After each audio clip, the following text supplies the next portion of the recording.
What's up, my fellow comic book readers?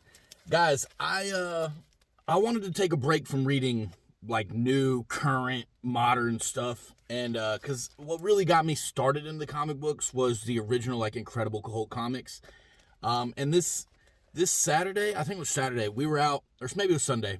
We were out for brunch, and we decided afterwards we were going to go to a Latin festival, but we had to wait for it to start. So in the meantime, my fiance and my daughter wanted to go clothes shopping. So I was like, you know what? Let's stop by a comic shop. I'll pick up a bundle of comics, and then I'll read those while you guys are clothes shopping. And I didn't have time to read them all, but I finished them this morning. And I want to talk to you guys. Have you ever heard of Sleepwalker? I had never heard of him. So I picked up this comic book shop. It says $16 right here, but I paid $8 for 9 of them. I got 1 through 9. This is a fantastic story. This guy, I think his name's Rick Sheridan. I want to say Rick Sheridan. He falls asleep, and then when he falls asleep, the sleepwalker comes out of his mind.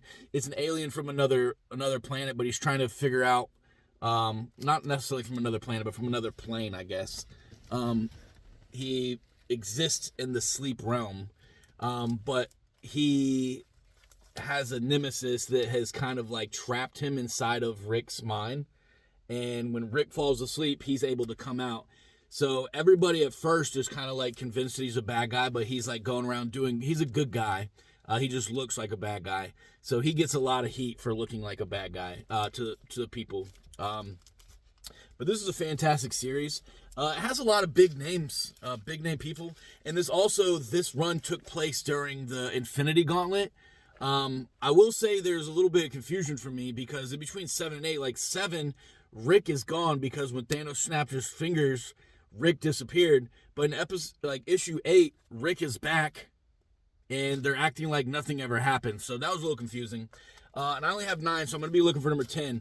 But this has Spider-Man in it. This has Deathlock in it. This has, who else? It has Kingpin.